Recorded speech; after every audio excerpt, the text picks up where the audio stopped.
My dear Gautham செல்லக்குட்டீஸ் 12th botany எக்ஸாமில் எப்படி எழுதுறீங்க? உங்களுக்கான ஆன்சருக்கு என்ன கிரேஸ் மார்க்ஸ் ஏதோ வந்துச்சு இல்லைன்னு சொல்லி கமெண்ட் பண்ணுங்கள். ஸோ ஃபுல்லாக பார்த்தாலும் அதை பார்க்கறதுக்கு முன்னாடி நம்ம சேனலை சப்ஸ்கிரைப் பண்ணிட்டு நம்மளுடைய வாட்ஸ்அப் சேனல் ஜாயின் பண்ணிங்க. டிஸ்கிரிப்ஷன் தான் லிங்க்ஸ் இருக்குது. அதில் தான் உங்களுக்கான ஆன்சருக்கு வித்தின் 10 to 15 மினிட்ஸில் உங்களுக்கு அதில் டான்னு வந்துடும். ஓகேங்களா? ஃபஸ்ட்டு அதை ஜாயின் பண்ணிட்டு வாங்க. அதுக்கப்புறம் பேப்பர் ரிவிஷன் அப்டேட்ஸு ரிசல்ட் எப்படி வெளியிட போகிறாங்க அதெல்லாம் சொல்லி ஃபுல்லாக பார்த்தலாம் இந்த வீடியோவில். ஓகேங்களா? ஓகேப்பா. ஸோ உங்களுக்கான எக்ஸாம்ஸ்லாம் எப்படி எழுதுனீங்க? ஸோ 70 மார்க் எக்ஸாம் எல்லாம் எப்படி எழுதுனீங்க? ஸோ எப்படி கேட்டாங்க எக்ஸாம் எப்படி எழுதுனீங்க? ஈஸியாக இருந்துச்சா டஃபாக இருந்துச்சு சொல்லி கமெண்ட் பண்ணுங்கள். அண்ட் கிரேஸ் மார்க் கொஸ்டின்ஸ் ஏதோ நீங்கள் அட்டன் பண்ணி எழுதுனதுலாம் வந்துச்சுன்னு கமெண்ட் பண்ணுங்கள். இல்லை இல்லைன்னு கமெண்ட் பண்ணுங்கள். ஸோ கண்டிப்பாக வந்துச்சுன்னா அதுக்கான அப்டேட் என்னென்னு நான் பார்த்துட்டு ஆஃபீஸாக நானே உங்களுக்கு அப்டேட் கொடுக்குறேன். ஓகேவா? ஸோ கண்டிப்பாக சூப்பராக எழுதிருப்பீங்கன்னு நினைக்கிறேன். எக்ஸாம் முடிஞ்சு அவ்வளோதான்ப்பா.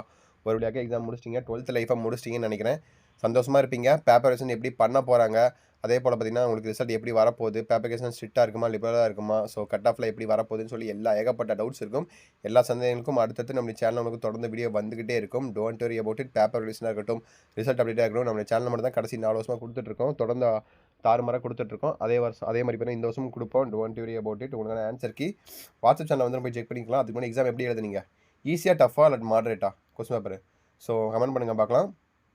அவுட் ஆஃப் 70 எவ்வளோ மார்க் எடுப்பீங்கன்னு கமெண்ட் பண்ணிடுங்க. அதே போல் உங்களுக்கு யாருக்கெல்லாம் ரிசல்ட் நினச்சி பயமாக இருக்குது, ரிசல்ட் டேட்டை பொறுத்த வரைக்கும் இன்னும் ஆஃபீஸர் ரிலீஸ் பண்ணலை. பேப்பர் ரிசல்ட் மட்டும் சொல்லிட்டாங்க டேட்டு.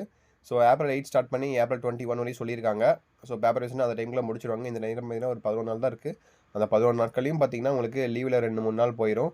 மீதி ஒரு 8 நாளோ 9 நாளோ தான் இருக்குது. கண்டிப்பாக வேகமாக தான் திருத்துவாங்க. 81 மையங்கள் கொடுத்துருக்காங்க பேப்பர் கரெக்ஷன் திருத்துறதுக்கு. ஸோ பேப்பர் கரெக்ஷன் பொறுத்த வரைக்கும் ரொம்ப ஃபாஸ்ட்டாக தான் திருத்துவாங்க. லிபரல் கரெக்ஷன் தான் இருக்கும். கண்டிப்பாக எல்லாத்துக்குமே நல்ல மார்க்ஸ் வரும். ஸோ அடுத்தடுத்து பேப்பர் வேல்யூவேஷன் அப்டேட்ஸ் நம்ம சேனலில் உங்களுக்கு நான் உங்களுக்கு அப்டேட் பண்ணுறேன். ஸோ நீங்கள் பண்ண வேண்டிய விஷயங்கள் சப்ஸ்கிரைப் மட்டும் பண்ணால் போதும். சப்ஸ்கிரைப் பண்ணி இந்த video friends and class share பண்ணி விட்டுருங்க. அதுக்கு முன்னாடி இப்போ நீங்கள் வெயிட் பண்ணிட்டு இருக்க ஆன்சருக்கு நம்மளுடைய வாட்ஸ்அப் சேனலில் வந்துடும். அப்படி இல்லைன்னா நம்ம சேனலே கூட திரும்பி அப்லோட் பண்ணுற வீடியோவா. ஓகேவா? ஓகே சார் குட்டீஸ் தட்சட் நினைக்கிறேன்ப்பா. வீடியோவை என் பண்ணிக்கலாம். Bye students. பாய்.